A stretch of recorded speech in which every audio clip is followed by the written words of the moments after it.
Olá, boa tarde a você conectado conosco aqui pelo Notícias Agrícolas. Está no ar o nosso boletim já com o fechamento do mercado lá na Bolsa de Chicago. Uma sessão negativa para a soja, mas um negativo sem grande peso ou sem grande alteração em patamares de preços. A gente está falando de quedas entre 1,5 e no máximo 2 pontos lá na Bolsa de Chicago para a soja. E para o milho a gente tem aí mudanças entre 4 pontos e pouquinho aí nos principais vencimentos. O que está acontecendo com a soja? A gente tem visto uma soja bastante resiliente, resistindo bastante aí acima desses 10 dólares por bushel, ainda com algumas expectativas aí de mudança de patamar de preços, mas cada vez mais consolidando esse patamar aí acima dos 10 dólares por bushel. Será que isso já configura um novo viés aí para a soja? Vamos perguntar para quem entende, vamos lá para os Estados Unidos, onde está o meu amigo Aaron Edward, da Sistema Manancial Consultoria. Seja bem-vindo. Aaron, mais uma vez, obrigado por nos ajudar a entender o mercado. Mercado resiliente aí acima desses 10 dólares por bushel. Como é que a gente entende esse momento da precificação? E mais que isso, Aaron, é uma resiliência frágil que pode mudar a qualquer momento? Ou você vê aí uma consolidação ou pelo menos uma tentativa aí de tendência sendo consolidada pelo mercado? Seja bem-vindo. O mercado está em tendência de alta, está acima da média móvel de 20 dias, está principalmente lateralizado em Chicago. Mas esse lateralizado, para mim, ele não é ruim. A gente tem que deixar o calendário passar e antes de começar a ter mais otimismo, um mercado lateralizado em meio à safra, né? Começou a safra norte-americana, então nós estamos em meio à safra norte-americana de soja. O mercado lateralizado não é notícia ruim. Ele é um mercado que não está em queda, né? Que pelo jeito esse sobe e desce, é só para, nem sei se está fazendo soja trocar de mãos, é só para marcar o tempo. Os especuladores estão com uma enorme posição vendida, a maior posição vendida deles foi, se eu não me engano, 16 de julho, foi na segunda quinzena de julho, e aí eles, pelas últimas 3 semanas consecutivas, eles vêm saindo de sua posição vendida. Para mim, se fala o que está acontecendo no mercado, o produtor está relutante em vender nesse patamar de preço e os especuladores estão com receio de permanecer vendido em um mercado que parece talvez já ter feito as baixas e parece já estar virando uma curva. Então, se o especulador está vendido e o preço da soja está subindo, ele está vendo os lucros indo embora. Então, eu acredito que o que a gente está vendo é, sem desespero nenhum, mas a gente está vendo os especuladores tentando sair de suas posições vendidas. E a sustentação da soja vem deles tendo que desfazer desse volume todo de venda. Ainda tem muito potencial para, no mínimo, se manter esse mercado sustentado, Aaron, principalmente olhando, observando o comportamento dos fundos? A posição ainda é gigantesca, de posição vendida dos fundos. Então, para mim, eles ainda têm muito chão antes de sair dessa posição vendida. E aí você fala, mas é um piso forte ou é um piso frágil? Para mim, a gente tem que pensar que eles estabeleceram, no meio desse ano, eles estabeleceram o maior nível vendido, especulativamente, que eles já tinham vendido. Então, a gente pode bater esse recorde? Pode. Mas a gente teria que ter uma rodada de pressão de venda na safra, pensando, agora nós estamos na safra e vai continuar caindo ainda mais, então eu vou apostar como especulador em quedas ainda maiores da soja. É possível? Sim, mas vai que tem alguma dificuldade no plantio no Brasil, vai que tem alguma incerteza. Então, como um especulador, eu acredito que a ótica seria, será que eu realmente quero ver o meu lucro fugir e entrar vendido na maior safra de soja do mundo, que é do hemisfério sul? Será que eu realmente quero passar por essa incerteza com uma posição líquida vendida? tenho minhas dúvidas. Plantadeiro rodando no Brasil, talvez eu deveria colocar um pouco do lucro que eu tive vendendo esse mercado no bolso, e eu acho que é isso que está acontecendo. Por isso, eu não estou muito preocupado com a baixa de Chicago no momento. Pode cair mais? Com certeza. Pode voltar o nível mais baixo? Sim, tudo é possível, mas eu acredito que essas quedas vão ser mais oportunidades que especuladores vão sair de suas posições. Faria mais sentido, na minha opinião, vender quando a gente tem mais certeza da safra brasileira. Aí a gente pode ter uma outra rodada de pressão de venda, mas tem muito chão antes de garantir a safra do Brasil. Aaron, você citou um outro fator aí que é o produtor relutante aí em participar do mercado. Mas isso não tem um prazo de validade? Não vai chegar uma hora que ele vai ter que participar desse mercado? Sim, sim.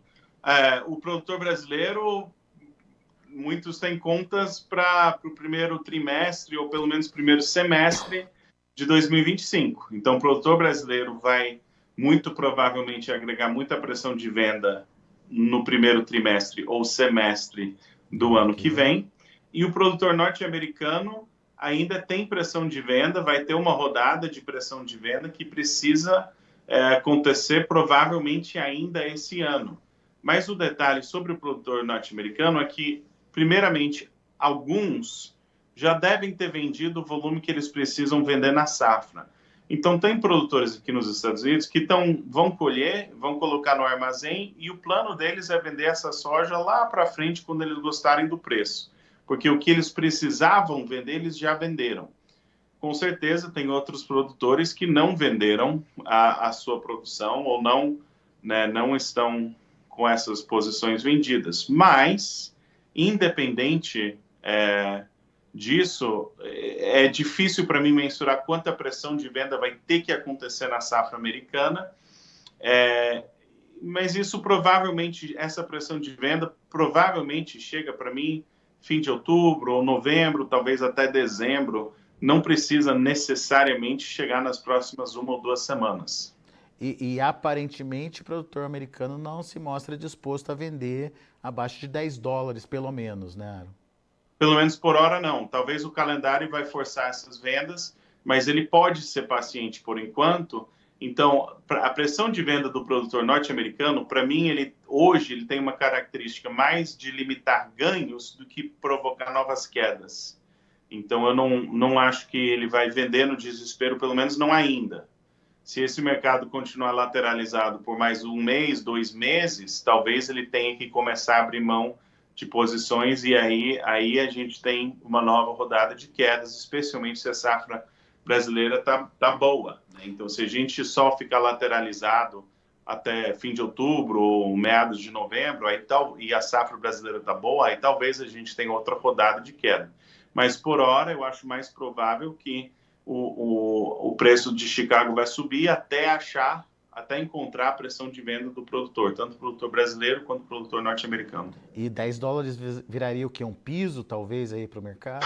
Olha, eu não sei se é uma convicção coerente ou só otimismo de opinião, mas eu gostaria de pensar que $10, digamos, é um novo piso, né?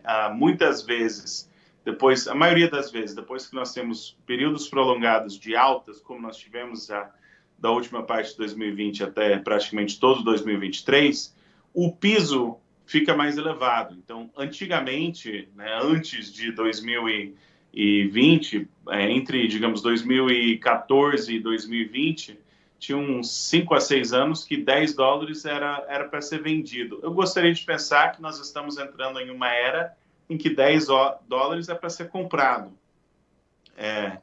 Vamos marcar de perto, mas para mim, eu não me surpreenderia de $10 estar começando a ser um novo piso nesse mercado. E daí a pergunta, né, da sequência, que tem teto? Tem alguma coisa que limita uma continuidade da alta? Sim, com certeza. Então, o teto, nós vamos ter a resistência da pressão de venda. Pressão de venda do produtor brasileiro também vai estar relacionada ao câmbio. E nós temos pressão de venda do produtor norte-americano, nós já falamos. Da última vez que os especuladores chegaram próximo de neutralizar sua posição foi em maio e o preço estava 12,30. Então, não estou falando que tem que voltar para 12,30. E dentro do ambiente que a gente está, de pressão especulativa e abundância mundial de soja, eu acho que talvez oportunidades em que os especuladores estão neutralizados talvez devem ser aproveitados, mas talvez 12 é um novo teto, pelo menos nessa era de abundância de soja a nível mundial, ou suficiência de soja a nível mundial. Mas, no fundo do fundo, a gente precisaria de um choque que preocupa os especuladores a ponto deles não só neutralizarem sua posição vendida, mas acreditarem que a soja vai continuar subindo e subir ainda mais. E aí nós poderíamos ter... Aí é leilão, né? Pressão especulativa na subida é leilão. Quem dá mais, quem quer mais e tudo. Mas, com tudo que nós sabemos hoje, parece que o mundo vai estar abastecido de soja, vai estar trabalhando para soja trocar de mãos, e nesse cenário não me surpreenderia de $10 ser um novo piso e $12 estar próximo de um novo teto. Muito bem. Nesse sentido, nesse novo formato aí, então, pouco importa se a soja americana, a colheita da soja americana avançar, então, Aaron. Mesmo com uma oferta entrando no mercado, essa oferta poderia ser diluída a ponto de evitar uma pressão em cima aí dos $10 e forçar uma queda maior que isso? Dá para entender isso? Sim, sim. Quando você está, digamos, com o mercado abastecido, ou seja, chegou a safra americana ainda com estoques do ano passado. Então, já entrou uma safra, mas já entrou abastecido. Não teve acabou a soja, não vejo a hora de chegar a próxima rodada de soja. Então, dentro desse cenário, é onde nós muitas vezes encontramos faixas de negociação em que o preço precisa subir até encorajar a venda por parte dos vendedores e daí precisa cair até encorajar a compra por parte dos compradores. E se você olhar a faixa de preço de 2014 até a ascensão de preço em 2020, que foi no final, no último semestre de 2020, a soja estava negociando dentro de uma faixa de preços. Um pouco pior em Chicago, em função da guerra comercial em 2018 e o Covid em 2020, mas foi pior no sentido de estar negociando do lado de baixo dessa faixa. E aí, com riscos de produção, riscos pontuais, chegou mais alto, mas nunca aquela ascensão. Para mim, a gente está entrando em um período de um mercado dentro de uma faixa de negociação. E isso não é ruim, você só tem que aprender a gerir essa faixa e aproveitar as oportunidades do mercado físico, oportunidades em Chicago, oportunidades cambiais, mas dá para gerir, não é coisa de outro mundo, é menos animação, é mais divertido aquele mercado em alta, mas não é que não pode ser gerido e não é que não pode trazer bons resultados para o produtor. Um avanço mais consolidado aí do plantio no Brasil pode alterar esse viés aí de alta no mercado, na sua opinião, Aaron? Sim, com certeza, pode sim. Só que a questão ali para mim é o tempo. Quando que você pode falar, não, a soja no Brasil está ok? Provavelmente não é em setembro, porque muitos estados nem vão ter começado a plantar. Provavelmente não é em outubro, porque mesmo se o plantio for bem, se faltar chuva em novembro, ainda pode perder muito. Então, esse viés aí já passou o quê? 10 semanas de pregão é muito chão. Então, pode afetar o viés de alta, com certeza, mas não vai ser no sul plantou um pouco mais rápido, né? No centro-oeste está chovendo. Vai precisar de uma confirmação mais prolongada. E nesse período de plantio do Brasil e a possibilidade de não ser uma safra boa, o mercado vai ter que procurar soja e vai ter que procurar preço para fazer esse grão trocar de mão. E nessa procura por preço, eu acredito que a tendência vai ser de alta. Os especuladores estão do lado errado do mercado, estão vendidos em um mercado em tendência de alta, e eles podem precisar abandonar as suas posições e provocar, né, tacar lenha na fogueira, provocar uma recuperação maior. E daí esse teto dos 12 aí que você citou, né? Trabalhando nesse intervalo aí. Sim, e talvez nem chegue nos 12. A que preço que o produtor vai abrir mão da soja, né? A 11, a 11,50, a 10,50. Então, mas eu acho que a 12 tem muito produtor que... A 12 eu acho que muito produtor vende, né? Então, tendo essa oportunidade de novo, eu acredito que tanto nos Estados Unidos quanto no Brasil, a gente acharia pressão de venda e talvez até pressão de venda meio significativa nesse patamar. Ô Aaron, e Brasil, hein? Como é que a gente entende a movimentação aqui no Brasil, a formação dos preços, enfim, o que você está vendo nesse momento? O produtor brasileiro está deixando de participar? O produtor brasileiro pode estar perdendo a oportunidade aí de bons negócios? Qual que é a sua avaliação? Olha, a gente teve... Setembro é o que eu chamo do começo da temporada de venda de soja no Brasil. Então, eu não estou muito preocupado em falar as boas oportunidades estão no retrovisor, né? Não vendeu, perdeu.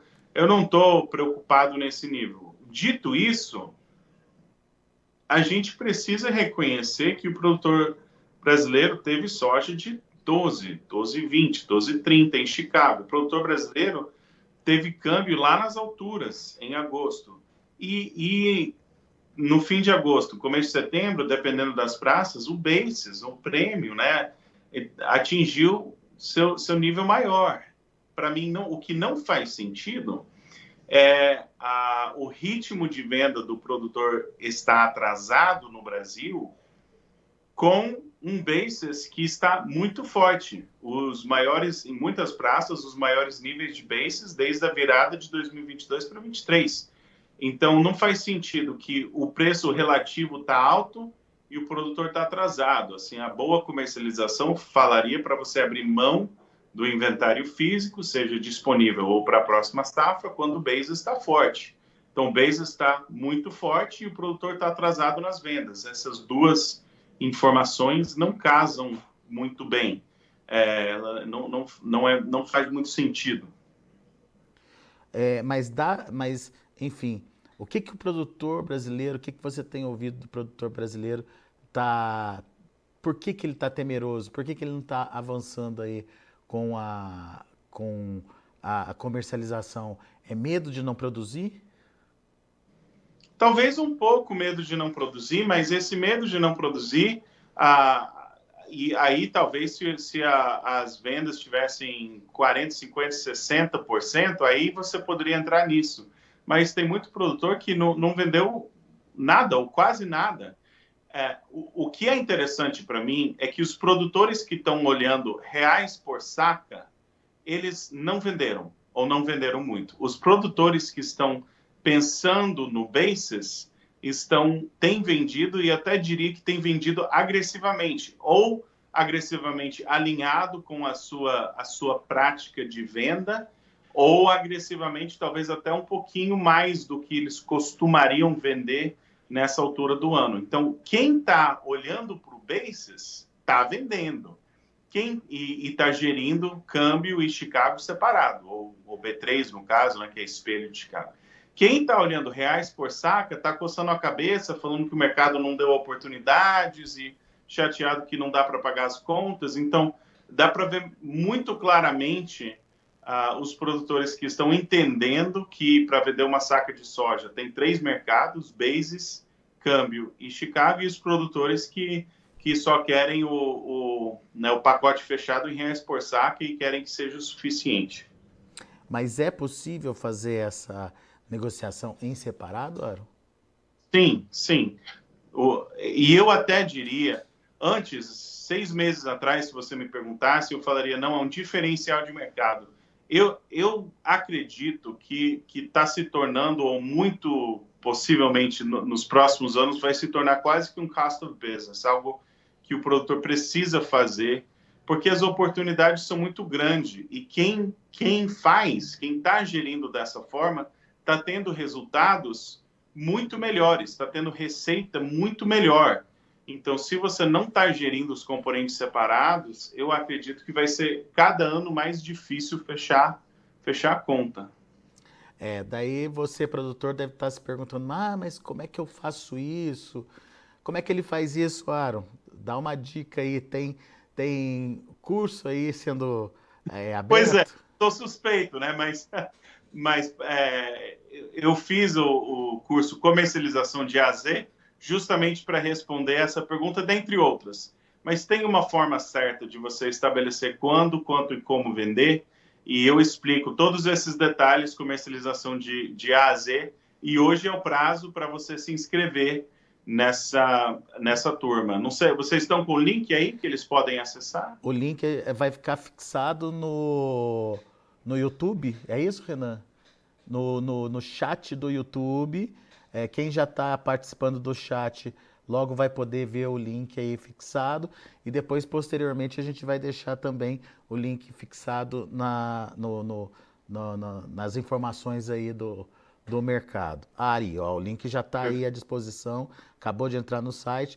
Quem quiser, no chat do YouTube, quem quiser é só clicar aí para participar de um curso, Aaron. Como é que é isso? Explica melhor. Sim, o nome é Comercialização de A a Z, e eu venho da produção, né? Família de produtores, produzi, administrei fazendas, e eu fiz o curso que eu queria quando eu estava na lavoura, né?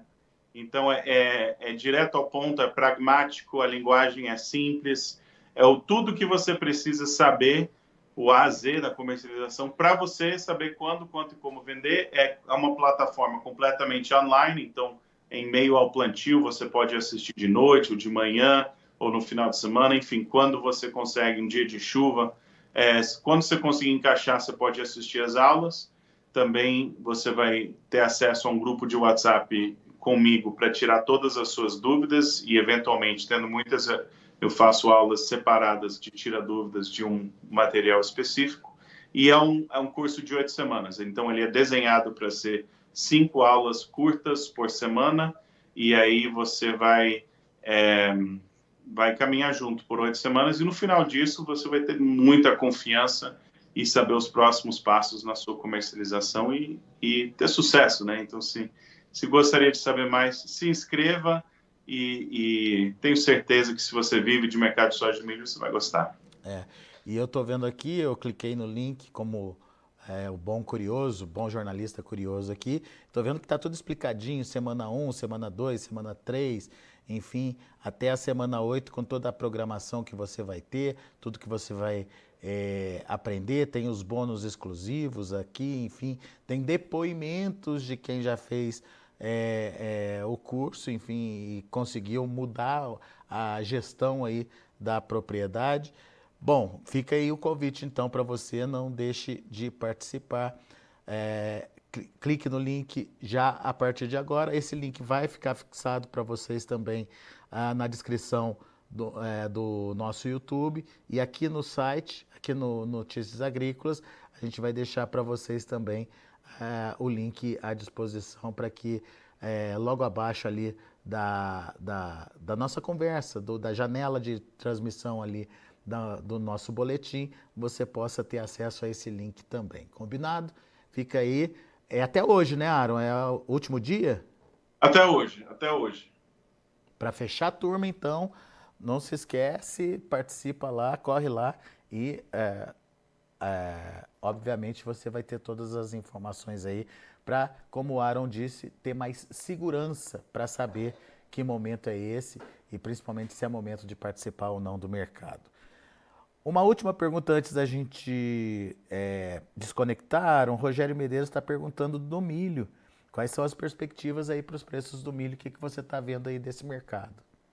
Olha, o milho, tanto o milho de Chicago quanto o milho B3, eles deram uma reagida, B3 bem mais do que Chicago. Eu ainda sou otimista em relação ao preço do milho, inclusive na B3. Agora, com a queda que a gente teve na B3, a gente precisa de uma confirmação dessa tendência de alta intacta. Então, eu não estou preocupado de a alta do milho passou e nunca mais vai voltar. Não é minha preocupação. Agora, se a gente vai dar meia volta nesse patamar de preço e continuar subindo, ou se esse mercado de milho vai cair de volta mais próximo das baixas de um mês atrás, mais ou menos, daí eu tenho menos convicção. E o mercado físico de milho está se tornando cada vez mais robusto, né? Ele está subindo a escadinha, 50 centavos, R$1, R$2, ele está subindo aos poucos, e eu antecipo que isso vai continuar no Brasil. Muito bom. Meu amigo, obrigado mais uma vez pela disponibilidade de estar aqui com a gente. Volte sempre. Disponha. Bom fim de semana. Obrigado, abraço, até a próxima. Tá aí Aaron Edward, Sistema Manancial Consultoria aqui com a gente. O Aaron tá mais otimista aí em relação ao mercado da soja e principalmente aos preços.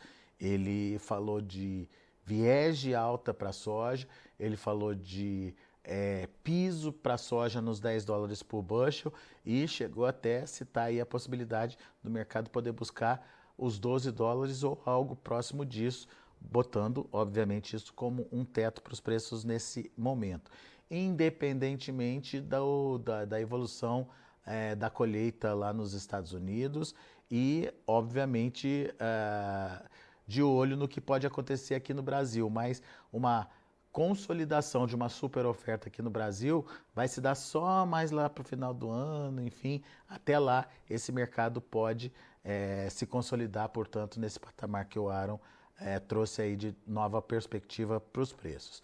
Fique ligado nessas possibilidades e principalmente na possibilidade aí de participar do mercado com uma conjunção positiva de alta em Chicago, melhora do dólar e principalmente os prêmios, os bases firmes aqui no Brasil, tá certo?